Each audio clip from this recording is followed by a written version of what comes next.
13वीं सदी के अंदर जब दिल्ली के ऊपर अलाउद्दीन खिलजी शासन किया करता था, एक बार सोमनाथ पर चढ़ाई करने के लिए अपनी बड़ी फौज के साथ में निकल रहा था। उसने जालोर के शासक को संदेशा भिजवाया। उस समय में जालोर के शासक थे सोनग्रा कानड़ देव जी।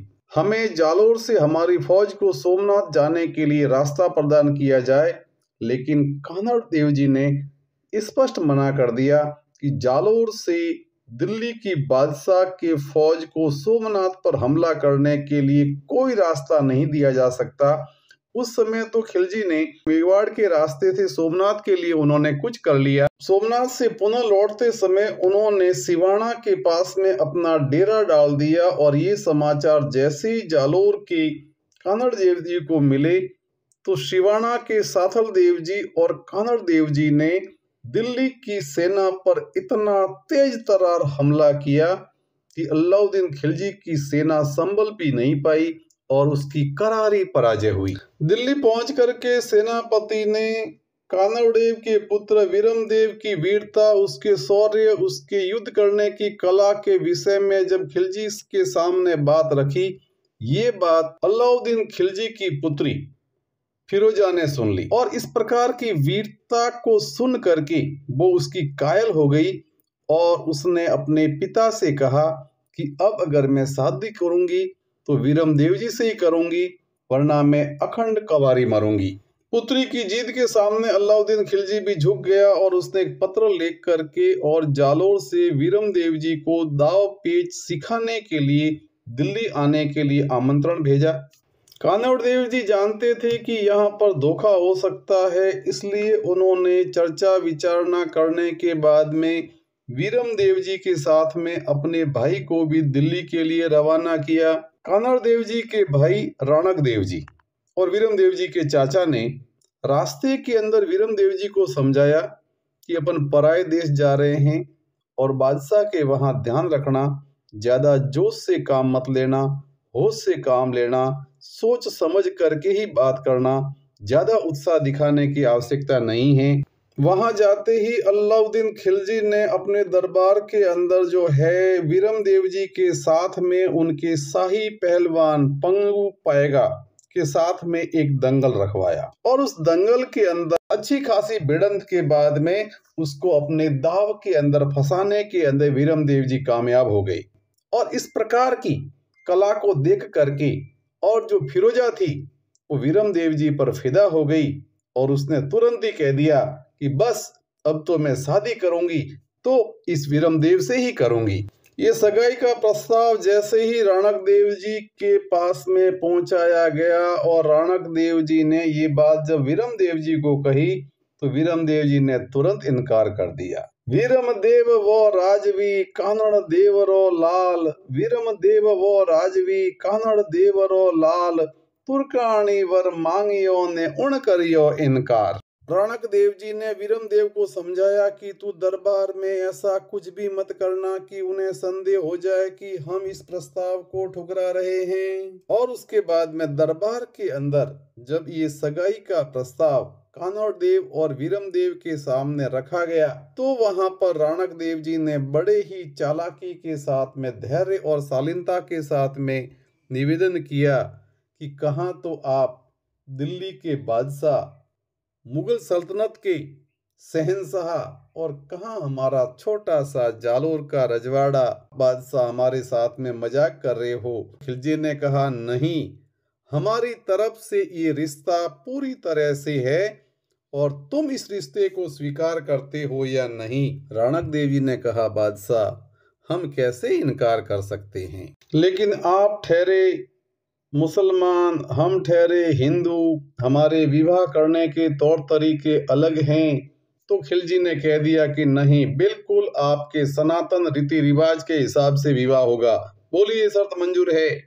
राणक देव जी ने कहा कि बिल्कुल साहब मंजूर है, लेकिन इसके लिए हमारे हिंदू संस्कृति में तो ऐसा सिस्टम है साहब कि हमारे पंडित बुलाते हैं, वो मुहूर्त वगैरह निकालते हैं और उसके हिसाब से ही हम लोग शादी करते हैं।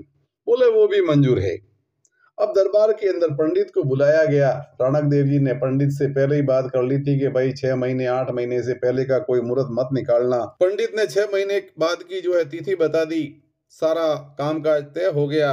उसके बाद में एक दिन राणक देव जी ने बादशाह से कहा कि साहब, आपकी राजकुंवरी जालोर का छोटा सा गढ़, न तो वहाँ कोई महल मारिए और ऐसे में आकर के वहाँ कैसे रहेगी, तो फिर बहुत बड़ी मिलकत के साथ में वहां गाड़ियों में, घोड़ों पर, ऊंटों पर लाद करके हीरे ज्वारा सब के सब जो हैं जालोर की तरफ रवाना कर दिए।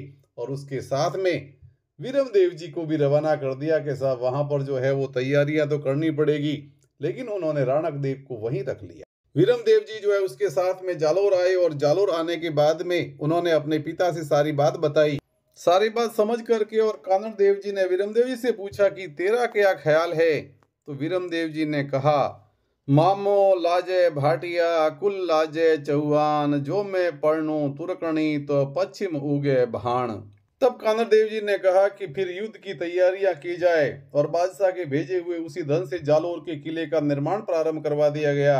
6 महीने के अंदर बहुत तेज गति के साथ में शीशे को गाल गाल करके किला इतना मजबूत कर दिया गया कि बादशाह की फौज किले को फतेह नहीं कर पाए। लेकिन 6 महीने के अंदर कुछ ही दिन बाकी थे कि किले का थोड़ा बहुत हिस्सा जो है वो कच्चा रह गया। उसे ईंट और गारे से चुनवा लिया गया। और उधर बादशाह को जैसे ही पता लगा कि इन्होंने इस रिश्ते को ठुकरा दिया है और युद्ध की तैयारियां चल रही है, तो बादशाह ने मलिक नाहर खान को सेनापति बना करके 1362 के अंदर बहुत बड़ी विशाल सेना को लेकर के जालोर के ऊपर आक्रमण करने के लिए भेज दिया। सेनाएं 5 साल तक किले के ऊपर डेरा डाल करके बैठी रही। कहीं से पर भी जब कोई जीत के आसार नजर नहीं आए तो 5 साल के बाद में सेनाएं वहां से वापस लौटने लगी। और जैसे ही वापस लौटने के समाचार जालोर किले के अंदर पहुंचे तो शाम के समय पर एक दिन जो है समस्त सिरदारों के लिए एक गोट का प्रबंध किया गया। लेकिन कहते हैं न साहब, बिना विचारे जो करे सो पाछे पछताए, काम बिगाड़े आपनों जग में होत हंसाए। उस गोट के अंदर कुछ सोनगरा सरदारों ने दहिया सरदारों के ऊपर कुछ व्यंग्य कर दिया कि देखो ना, ये दहिया सरदार आज जैसे ऐसे ठिठोली मार करके हंस रहे हैं जैसे इस किले को तो इन्होंने बचाया है और अगर इनको ये मौका मिल जाए किले को तो लूटवा लेंगे। ये व्यंग्य जो है वहां बैठे एक बीका दहिया को बहुत बुरा लगा और वो मन ही मन ठान लिया कि अब वो जालोर के किले के गढ़ को ढहवा करके रहेगा। और वो रात के अंदर समय देख करके वहां से निकल गया और वो बादशाह की सेना के पीछे दूर तक जाने के बाद में उसने वहां जा करके और एक समझौता किया। बहुत बड़ा धन लेने के बाद में जो है उसको कहा कि किले को तोड़ने का गुप्त रहस्य मैं आपको बता देता हूं। उसने वो हिस्सा बता दिया जो कमजोर था। बादशाह की सेना लौट करके वापस आ गई और उन्होंने किले को ढहा दिया।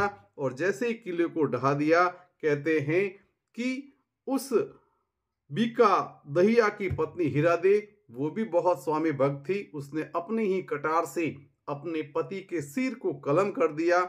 उसके बाद में जैसे ही हमला हुआ, कानड़ देव जी की वीर गति प्राप्त होने के बाद में जो है वीरम देव जी का राज तिलक किया गया। और वीरम देव जी युद्ध के मैदान के अंदर 2.5 दिन तक लगातार बिना रुके लड़ते रहे।